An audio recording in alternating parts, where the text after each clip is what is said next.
Life Audio. Today on Talk About That, John tells us why he just can't lick his fingers anymore and gets jealous of The Bachelor. Meanwhile, I dish on an exciting delivery to the old Beverly Hills 90210 set and get irritated by fancy ketchup at restaurants.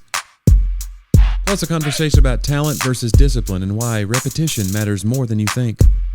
Today's episode is not sponsored by text messages from political campaigns. See how fast you can type STOP. But first, a word from our actual sponsor.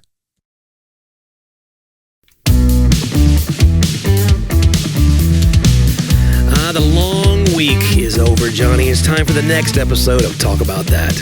It's been a trudge. We hear from listeners who say, once they're caught up, on the great binge of all the 320 or whatever episodes it is, that they're like, man, now I have to wait. It's kind of like a show, Like, are you a watch all the episodes back to back kind of guy? If they release them, I am too. Yeah, I can't help it. I just gotta eat. It's like cotton candy. You gotta just keep going until you're sick. Yeah. I think they make shows like that now with that in mind, and whereas before they might not have. You can tell, like, in the way that the character's development, even they know you're just going to start right in. Yeah. So they, so I think it's maybe affected a little bit of the linear thinking of writers in television. Maybe. It has. Like Outer Banks, we've waited forever, and we've already finished it. Yeah. And it's over now. And now you're mad that it's going to be another year before you get more? No, it's over. Oh, it's over. Yeah. Look at you. I was like, keep going. But those guys are supposed to be teenagers now, like actually 35 or whatever, playing teenagers. So they can't do it forever. Well, that's how 90210 was. Everybody was in their 30s or whatever. Yeah. At least 20s. I think Gabrielle Cartieres, who played Andrea, she was 31. Wow. And my buddy, Ryan O'Quinn, who I did the movie Believe with, he had like a bit part on that. There was a story where Kelly got assaulted or something, and like they were trying to figure out who it was, and he was one of the ones that they thought it was. So that was his big arc. So he'd get hate mail. Wow. You hurt Kelly, whatever. No way. Yeah. But anyway, he was on set for a couple of weeks while they shot a couple episodes in his arc. It was really like a couple of lines. It was almost nothing. Still, though, it's 90210. 90210 at its peak, right? But the thing that he told me that makes me laugh to this day was that, like, they're on set, everybody's in their trailers, and then they hear this, like, hooping and hollering, and everybody runs out of their trailers, and it was because the Rogaine shipment had arrived. And all the actors, like, ran out and grabbed their gigantic cases of Rogaine. Because they were all balding high schoolers. So much better when I hear that. Yeah. Luke Perry was, he was feeling it. It's a lot. Priestley feels like he had a full head of hair, but maybe on the crown, maybe up here he was, maybe on the back side he was feeling a little bit patchy there. I had Jason Priestley hair in high school. Yeah? I had, Did you have the pointy I had the sideburns and the hair. I remember the day, like I was just a senior, I think, and I was like, I went over to my friend Joe's house, and we were all we go over there and play basketball a lot, and it was just like, you know what? And I'm not a real impulsive guy, but we just decided to take clippers and take my hair off. Wow. So you just shaved it into a crew cut? I just took it down. Full on burr. Yeah. And I went home. Man, I didn't tell my parents, almost, 17, 18-year-old, But right, they can do it. To this day, I regret that, because who knows, maybe if I just would have left it long, maybe I did something, People say that about, like, shaving, too. They're like, if you shave your chest, it's going to come in fuller and thicker. And it's like, I don't know if that's how follicles work. I don't know. If they're like, well, now he's cut me, it's, I got it. But maybe they come in even now. Yeah. Maybe that's what they're talking about, because now they're all starting at the same time. You know what I'm saying? Want that? But, boy, you guys want it, though. Some of y'all are all starting at the same time. Episode 1, we hope. Hey, Johnny, something big happened over the weekend. What's that? You know what it is. Tennessee beat the vaunted Alabama Crimson Tide. And I was in Memphis, technically Mississippi, Yeah. for Sadie's team made the state quarterfinals, which she had 2 kills and 2 hits, by the way. Batted 1,000. Way to go, Sadie. They lost in the 5th set. I don't think she was batting. Well, I'm just saying that. If I say she hit 1,000, I mean, did you know what I would have... Would you have known what I meant? No. Yeah. You're like, yeah, what? She killed 1,000, just like Samson. It's 1,000 kills. And she picked up the gate of the city and the jawbone of a donkey. Oh my gosh. Yeah, and so I was watching here and there. I finally stopped. I was listening. Right. And we were stopping at some colleges to look at the campus on the way. So I was like walking around and I had it in my pocket, in my ear, and also very present as a father. Very present as a father, but also like, are you kidding me right now? She's like, what did I do? Not you, sweetie. Let's keep walking. Get down now. And she's, and then I finally I hit a Dairy Queen and just stress ate a peanut butter parfait. While listening. In the last 2 minutes. No, I'm watching it now in the cars. I have to see this, So you're getting ice cream headache while the Vols try to close out this win. Because I was actually not hungry. It was a complete... No, you don't go to... It's as if I was home Peanut butter parfaits are not for the hungry. No. That's not... I don't know why I like them so much. It's just peanuts and chocolate on ice cream. Like, I guess it's so simple, and yet... It's the finer things. Dairy Queen figured it out. They did. That's why I don't like going to these restaurants. Like, come on, just be what you are. Like, I don't like going to these restaurants where they have their own ketchups. Like, oh, we have our own balsamic. You go, I think we figured out ketchup. Bring me some Heinz. Thank you very much. Yeah. Not Hunt's, or I will walk. Like, sir, you have a $200 steak. Just bring it to me. Yeah. Anyway, but yes, peanut butter parfait. It's a peanut butter parfait. Peanut butter. Anyway, Tennessee though. Yeah. And it was not pretty. 3 turnovers in the first half. It was, and not of the apple persuasion. No, it's not great. Isn't that funny commercial with Matthew McConaughey? Yeah. Where he talks about... Oh, it's amazing. The whole thing, how they're trying to get you to eat more. Yeah. Jerry's eating rice. What do you know? It's very... I saw the full-length one the other day. Yeah. I didn't realize there's a whole... He does like 10 food gags. Oh, okay. Yeah, I didn't know there was a longer one. I need to see that. I didn't know, yeah. It was really good. Anyway. Go ahead. It was not a pretty game. It's a big win, though, and now we move on. We see if Georgia... We see how we look against Georgia. Well, don't look that far ahead. We have 2 games. I know we do. We're off this week. Oh, okay. So that's good. And by we, you mean? Me. I am... People. Listen, I'm a part of this. It's my alma mater.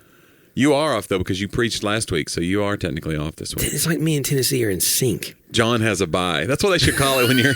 If you're a teaching pastor that preaches every other week, be like, I've got the bye this week. I've got the bye this week. I got to get just trying to come back. John's 3-0 coming off of a bye, so we feel like this sermon, he's going to come in hot. We expect an extended altar call. I did a standalone Sunday. What was that? Oh, where you just have...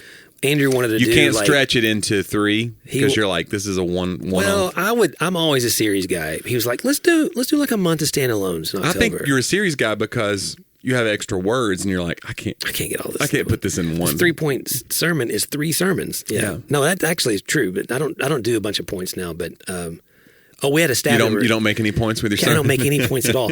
Katie said, she was like, we should call the series of standalones Don't Stand Alone. Mm-hmm. I was like, yeah, but it says don't, but I love it. Like, plus, you kind of have to know. That's a little inside baseball for like church lingo of like a standalone sermon. Well, I think they get it because there's always a series video. We don't have one now. It's just like, hey, this is me. I'm talking. There was no bumper? No bumper. Wow, you're going old school. You just got up there like an idiot. Hey guys, how are you doing? Hey, they're like, where's our fancy? Yeah, we need our jingle. We can't listen to this crap. Sermon time, sermon time. You need like something to get me into it. I need some inspirational. That's again, we needed a Don't Stand Alone bumper. Yeah. You should have reached out. I would have been happy to do it. That's so funny, though. I'm coming off. John's coming off a bye. John's coming off a bye. John, I early voted yesterday. Did you really? And 3 times. No, I early voted. They let me go back through. I was like, all right, if you early vote, it turns out you can do whatever you want. I had a mustache and glasses. No, early voted just the once. It's interesting, though, when you go, and I realize, I forget every time, every election season, you forget that there's these weird rules, like you see everybody standing out front when you drive into the place, but you have to be 100 yards away or 100 feet away or something. So once you get into the polling place, nobody can be wearing anything that's paraphernalia. Nobody can be holding a sign to try to sway your vote. They must know how powerful that is, I guess. Yeah. But there were people like exactly 100 feet away, just a swath of people of every party and every delineation. And one woman made me laugh so hard.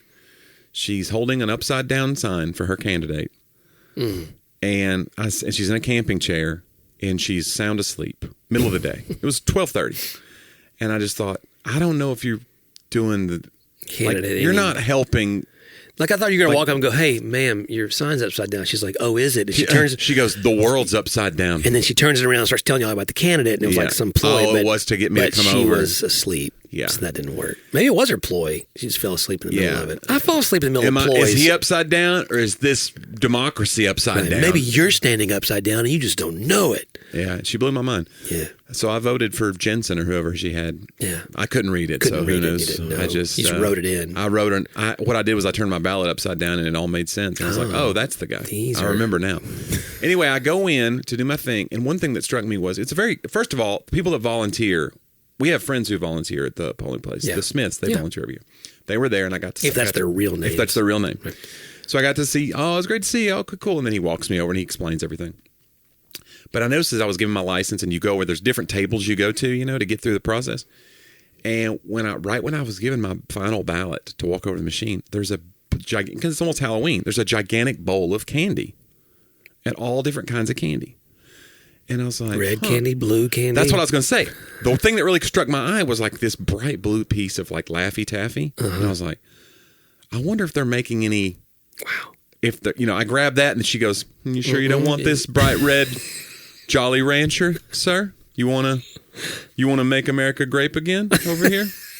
You want to try something different? And I was like, so I didn't go for the candy. I was afraid there would be like some kind of weird. You should have said purple though. I'm tipping my hand. Yeah. Yeah. Although you can't make America grape again if it's purple. It's got to be red. Yeah. I got you now. You see what I did? I did. Well, no, it would be, I'm just saying, like, there's different candies, the red one, the blue one, and then there's Make America Grape Again. Yeah. We don't have purple candy in Tennessee. Yeah, we're not a purple state. Yeah. John, I don't know. But anyways, I did my civic duty. I got my sticker. Yeah. And, more people are early voting. It's like historic early voting turnout right now. Yeah. There was a lot of people. It only took 20 minutes, but it was... I was kind of, it buoyed your spirits. And then they did the thing where they clap if you're a first-time voter. Oh.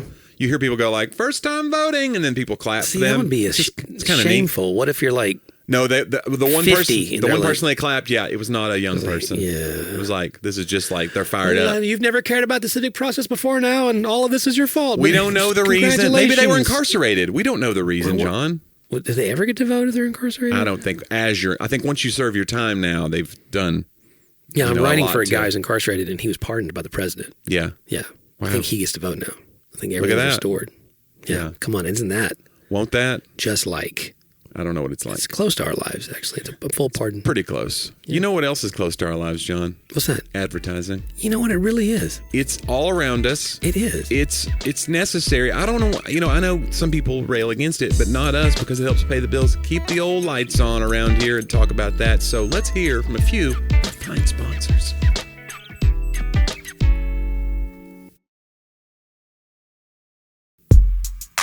I've really enjoyed it since you've taken over the... You like this? The segue. It's just relieved the pressure. You know what? Why don't you just stand down? Why don't you just... Well, I mean, I asked you to do it, but sure. Yeah, it's fine. No, I just mean like, do I need you for the show? I mean, do we... That's a great point. What about a standalone... when those reels go out sometimes... Talk about me. We only do funny things on the reels generally, which is just a bunch of Johnny talking and me going... and me laughing like... Everybody probably really does think on the internet that like, who is that guy? He's just like, I'm just sitting here throwing you softballs so that you can hear yourself be funny. So I can bat 1,000. I'm sick of it. I can get 1,000 kills. Hey, it's about that time. Oh, is it? It's John's quote of the week. Yeah. It's a little segment we call They Talked About That.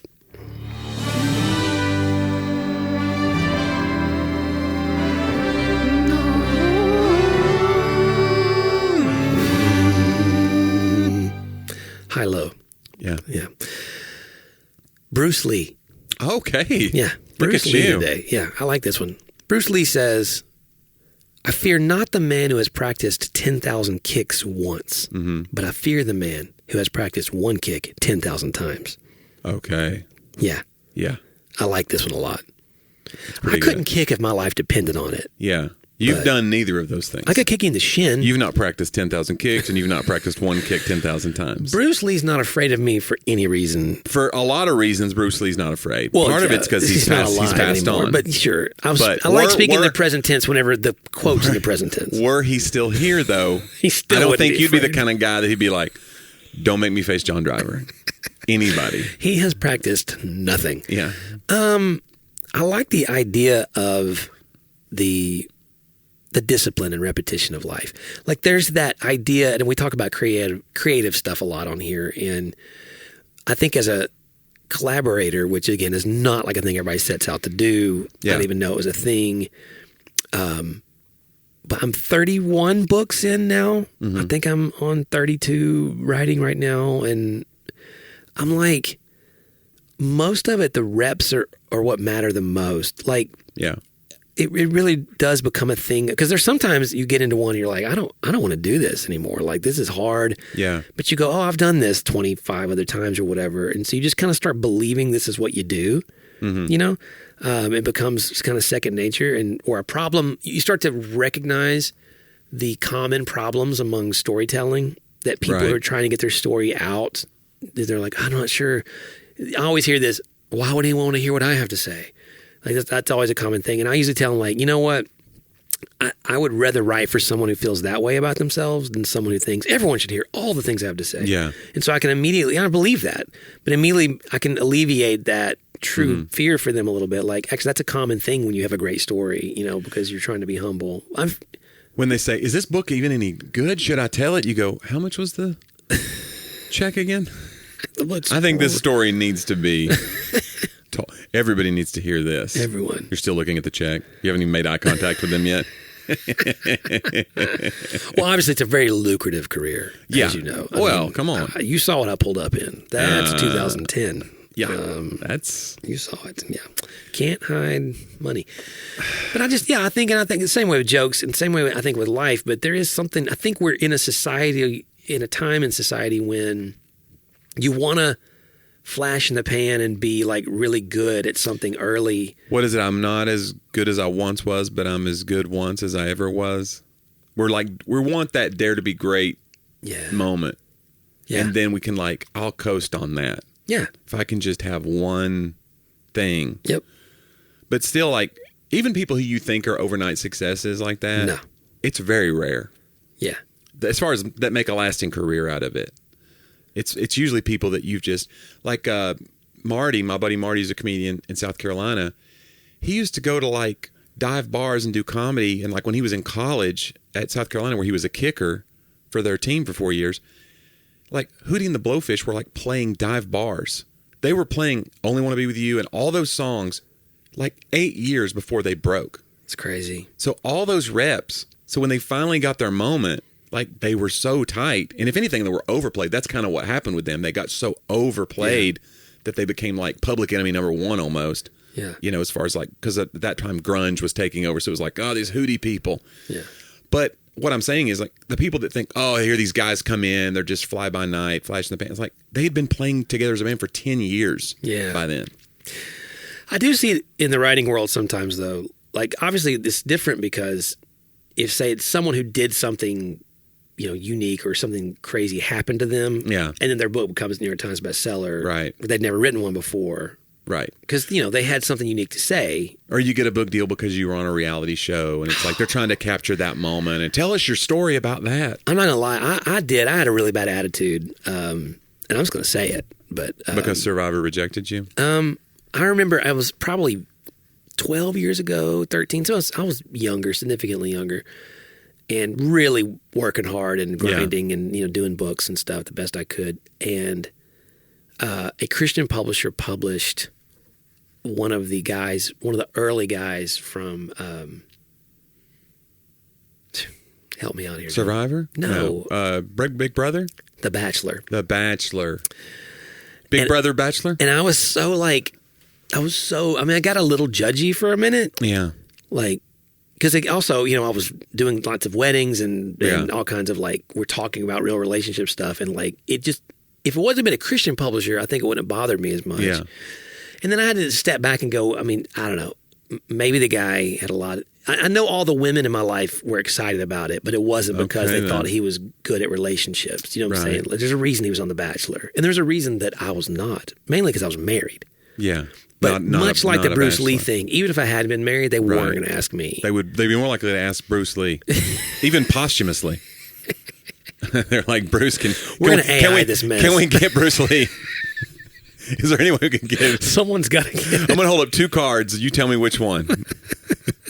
Bruce Lee's ghost This guy. or this guy. They go, I got to tell you. I don't know what we got to do. I think we're going to get canceled is what I think. But I mean, it's just one of those, you go, okay, people are trying to do this. And some do jump there. That kind of made me skip all the steps. But I like the steps. I don't want to skip the steps. I wonder if anybody's ever done like a sketch where they do like Solomon, but it's, like a bachelor. Because he had all these wives and concubines. Dude, that'd be great. Giving out the roses and stuff. Yeah. It's a weird story in the Bible, like that was like, I don't want to say it was okay with God, but he allowed it for sure. Yeah. And, we have our own like interpretation of that as postmodern. Like we talk about it because we believe in like, we don't believe in polygamy or we don't believe in concubines or whatever. So we're like, God allowed that to show like that this is going to lead to a fallen blah, blah, blah. Our sinful nature can't, It's like, but he's still allowed. It is a strange thing to like wrap your mind around. Well, I mean, he did say whenever the people cried out for a king that was like the kings of the people around them, Samuel did warn them, like, this is what he's going to take all your daughters as wives and concubines, and he's going to make your sons soldiers, and they're going to die in war, and he's going to charge you taxes to build his temple, to build his palace. Like, you want this. You don't want me. You want this. I mean, so it was like a... He did give them, though, what they asked for. Let's be clear, though. They asked for that. They all asked for that. They wanted a king that had all of that. Yeah. And so it is interesting theologically, though. I agree with you. Yeah. I mean, I have other theories, but is there really time for that? Well, and it's odd, too. We're in this moment in our, we're in election season, so it's hard not to think about that because, we left England and under the, the presupposition that was like, oh, we don't want this religious persecution. We don't want a king. We don't want these unfair taxes, blah, blah, blah. And now we've evolved into a country that is very tolerant of like executive orders by a president where he can just use the pen to bypass our processes that are checks and balances. There's a million things that feel like a king that we've slowly morphed into in our country. Well, what's funny is they immediately wanted a king. It didn't take him any time at all. They wanted George Washington to basically rule. They were like, they're like, we didn't know we could have a good king. He's so fair. We'll let him be the whatever. We just hope he's not a fascist. They traded one George for another George. Mm-hmm. Yeah. Want that? Come on now, guys. Some of y'all got the wrong George. But I mean, the precedents set out, and I think some of the executive order stuff today is probably because the system moves is so much more crowded. Yeah. I mean, think about it's a bigger, it's managing hundreds of millions of people. You're in favor of executive orders. Like I would sign one now. As many as they want. No, I'm not in favor. But I do think I understand it's hard to govern through the process when there's so much gridlock. And gridlock helps. I mean, I'm a fan of gridlock to some extent. But now... Yeah, I think an executive order that gets like FEMA aid to somebody is not the same thing as an executive order that reverses like some huge landmark policy that's been accepted for a decade. Right. Which is kind of what we're starting to see on like environment or... I mean, there's a million things like that. So that's the hard part. I don't know. All I'm saying is if you vote for me, it's probably not going to work out. I promise. I'm going to put a bowl of taffy in front of you. And I want to see what you do. Well, I'm glad you voted. Yeah, of course. I mean, now I will say this: you talk about the voting thing, like, and people, first-time voters, and I think I didn't vote until it would have been 2000. It would have been 90. No, it would have been 2000. I think 2000 was my first election that I voted in. Well, but you were only 25 then? Yeah, 26. So I could have voted in 2 other elections, I guess. No. Yeah. 18. I don't know. Yeah, one other, I guess. One other. No. 92. Yeah, could have voted in 92. Yeah. And I didn't. Well, and look, the country was set on a course from that. 92 would have been Clinton. That's the first Clinton year. That's when Clinton beat Bush. 19, and then he won in 96, and then Bush won in 2000. Yeah. Yeah. So interesting. But yeah, I mean, I think it's cool to applaud for if they're in part of the process. Let's give it. It's your civic. Yeah. I don't want to say it's a responsibility, but it's it's a privilege that people fought and died for, so we shouldn't take it lightly. Listen, get out there and vote, people. There is a book I wrote that I'll plug that is worth reading by Jim Haslam II, who was the founder of Pilot Corporation. Yeah. He played for General Nealon on national championship teams in the 1950s. He's in his 90s now. And like his viewpoint of that really affected me. He said in the book, like, hey, just get involved in the civic process. Either run or help somebody get elected, because it's the privilege of being in a democratic society. And it's interesting to me because he's not like just waiting for the perfect thing in that respect, although he has strong opinions about those things. But he was a more traditionalist, I think, on than what we see today, probably. But I don't want to do any of that. I want to complain about it and just treat it like sports. Well, you're doing a great job. Thank you. Yeah. Awesome. John, let's go to my segments. This first one is Johnny's old jokes. We call it Joke About That.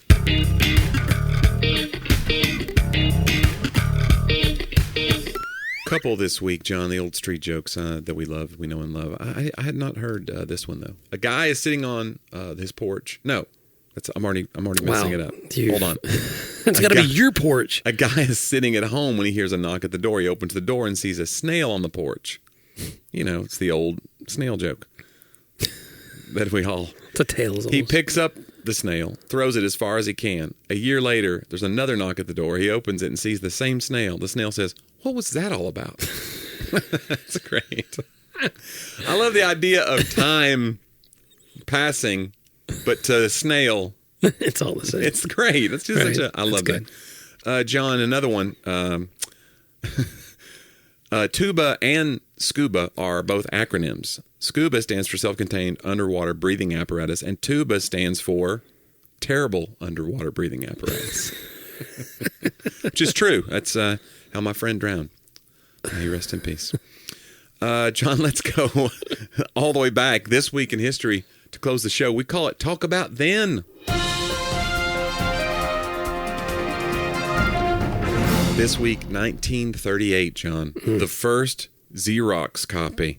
Chester Carlson and Otto Cornay succeed in electronically copying the message from a glass slide to a sheet of wax paper. Xerography is from the Greek words xeros, meaning dry, and graphene, meaning writing. Cornay was not impressed with the results and left Carlson. Carlson would wait exactly 10 years to the day to announce his discovery to the world. I don't know what that was about. Maybe there was some kind of non-compete. I bet there was. It was a money thing, maybe. I need to do some more research. He approached IBM with his invention.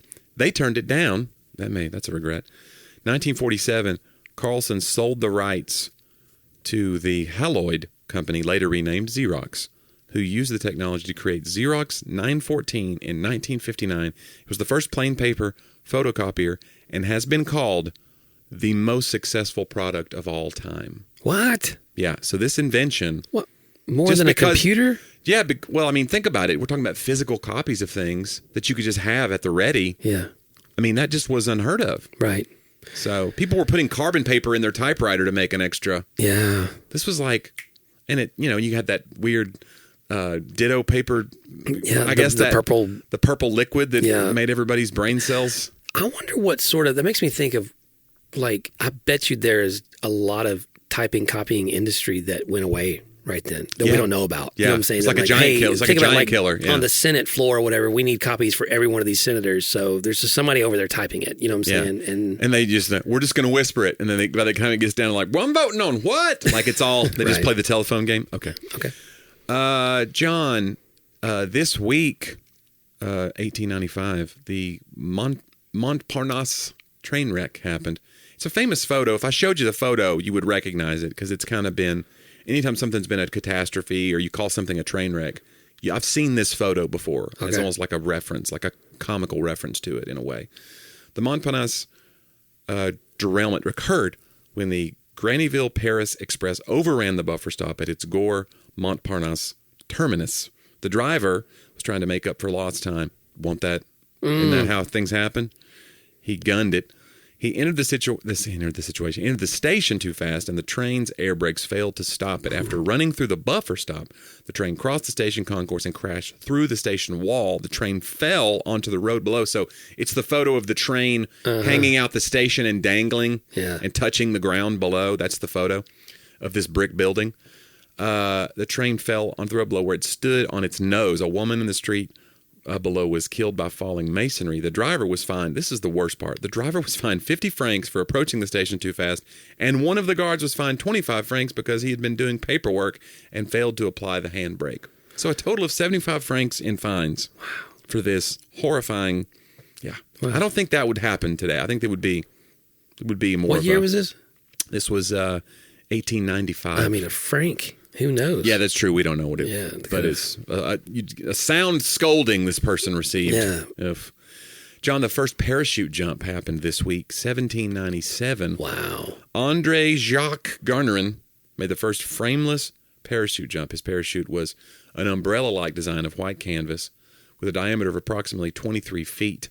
Garnerin rode in a basket attached to the bottom of the parachute, it's kind of a hot air balloon vibe, just without the instead of, I don't know why he didn't think to just strap the cords to his person, but he didn't. The parachute and basket were suspended below a hot air balloon via a rope running through the center. I guess they didn't have the flames going up at it. Basically, it was a hot air balloon without the flame producing canister thing. The center of the pole of the umbrella, a rope running through the center of the pole of the umbrella at the height of approximately 3,000 feet. So he's going for it. Yeah. He's like, I believe in this design.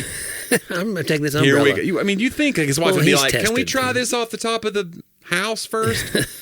No, it's not enough time. It's got to be 3,000 feet. Tell the kids I love them. He severed the rope connecting his parachute to the balloon at approximately that height. Even though the basket swung wildly during the descent, Garnerin emerged uninjured. Yeah. Try saying that 3 times. We're like, Garnerin emerged uninjured. That's tough. So that's the first little... And then evidently, as time went on, they were like, hey, we don't need the basket. Right. And then somebody else was like, we do need the basket. This is how people are going to have romantic dates. Let's put some flame under this thing. And now we got a whole other conveyance. They already had a hot air balloon. Did they did? So you just said he came out of a hot air balloon. Well, that's saying... That's how he got 3,000 feet in the air. I guess. Well, maybe you're right. So he was suspended... His parachute and basket were suspended below a hot air balloon. Yeah. Via a rope. I need to see a picture of what he was doing because I can't. Just used, that's how he got. How else would you get that high? You get that high. Well, I don't know. Maybe there was 3,000 feet. Maybe it's like a base jump where you go 3,000 feet in the air and you just jump off. Hot air balloons were already being used, which is interesting to me that the parachute was basically a hot air balloon. Where you're just saying, I know this is going to go down if it's not hot air, and we could just capture. They were understanding wind foil, right? I mean, there's a way to capture. I don't understand it, obviously. John, the world's record for an hour's typing was set this week, 1923. Albert Tangora of New Jersey averaged how many words per minute, John, to set this? I don't know if this record still stands. For an hour. For 1 hour. What did he average per minute, though, for an hour? 120 words. 147. Wow. Now you could do it. You just be like, LOL, JK, JK, JK. You're like, I'm killing it over here. But yeah, that's impressive, Mr. Tangora. I bet that might still stand. Because now, we have a lot of typers. People we underestimated. Like I took a typing class in 9th grade and that was it. And I was just like, it took 6 weeks. I was like, I'll never need this. I'm not going to be a secretary. I see people. I was going to be typing every day of my life. Do you use home row? I don't know what that means. Do you put your hands on ASDF? Oh, I'm a hunting. Really? Yeah, I'm a hunting pecker still. I mean, home row. What did you do in the typing class then? That's what they taught you. I hunt and once your fingers are there, then they do all the things from that. John, I hunt and I peck, and it's served me fine. When we write a book together someday, okay, just let me handle the typing. Well, yeah, of course. So, you got your fingerless gloves out for the cold, the chill. I went and looked for them the other day, and I can't find them. I have to order some new ones. Papa. Because it was cold. We had a cold few days. There's time. Out by the fire. Oh, it's glorious. John, finally, this week, the inventor of the popsicle passed away in 1983. Wow. He was born in 1894, so he had a nice long life. Frank Epperson was an American inventor. He patented the popsicle in 1924. He claimed he discovered it when he was 11 years old and accidentally left a glass of lemonade with a mixing stick on a windowsill overnight, causing it to freeze. He originally called it the Epsicle, after his name, Frank Epperson. And it's a good change. It didn't say how he died, but I hope it wasn't hypothermia, because you don't want one of these weird, ironic deaths if you're you know what I mean? So that was on Food That Built America. Oh, was it? Yeah, they acted that out. Yeah. Were you a big popsicle person? More of an ice cream man. I am more of an ice cream man. Not an ice cream man like you. No. You give kids. Could the you ice imagine? cream. That'd be 700 pounds. I will eat a popsicle if they're available. Yeah. Sadie loves popsicles, and Sadie's grandfather. Are you a biter or are you a I'm a biter? Yeah, I'm a biter. I'm gonna chew this thing up. So if I'm on a popsicle, I want to have 3. Like I'm not gonna have 3 popsicles. Yeah. An hour. Right. That's per doctor's orders. I can't. Just like Frank Epperson wanted. I can't. It just takes too long. Yeah. It has to be. It'll melt everywhere. Who's got time for that? Yeah, you don't need it dripping everywhere. No. Same with like an ice cream sandwich. The thing about an ice cream sandwich is, though, it seems like it's the perfect food until you get like halfway through it and the little bits of the wafer are coming off onto your fingers. Yeah, oh yeah, the they heat really. Of your fingers. Then you got to do that whole thing of like, you got to chew your. There's some foods make sure you wash your hands before you eat. Oh. Okay. Yeah, that's one of them, Johnny. Oh man, chicken wings are that way. Like since COVID, by the way, I can't lick my fingers. Like, because you're afraid that you're. I'm like, it's like I've trained my body not to do that. A communicable disease is. But unless transferring. I wash my hands really good before I eat something. But if you haven't, you're like, yeah. Even though you're touching the food, it's really stupid. I guess I just really have a lot of faith in my immune system because I'm just like. It hasn't failed you yet, Johnny. You're a picture of health. Hey, that's not fair. I'm healthy. You are. You're doing great. Well. As much as you travel, I mean, you don't get sick very much at all. No, I get sick about twice a year. Yeah. And so we're coming up on, it's time. We're due. I got COVID this year. It was pretty bad. Yeah. Well, I don't know. But I think I just don't want it to happen in the middle of like a 5-day run. That's when you just go, wow, the first 2 people in this run got good shows. These last 3, I am just trying to hang on. How we doing, everybody? Yeah. Administering oxygen backstage. Occasionally, I think I maybe have not preached because I was sick. I mean, probably 10 times. You were what I would call a trooper, John. You just keep going, man. You've got to keep moving. It's not your bye week. It's not. And also, I think you have a level of self-importance about what you're trying to say. You're like, I can't hand this off. Who could deliver it with the power and the determination? Yeah. No, I think I told you guys at the small group the other night. Yeah. And y'all got a little offended. Oh, I don't remember this. Someone said they were talking in the group. They're like, listen, I think sometimes, I'm going to be careful here. They were just talking about Sunday mornings are not for everybody all the time, right, in life. Right. And they're like, John, I'm not saying that for you. And I go, bro, like, I'm perfectly aware that most everything I do on a Sunday morning is completely worthless.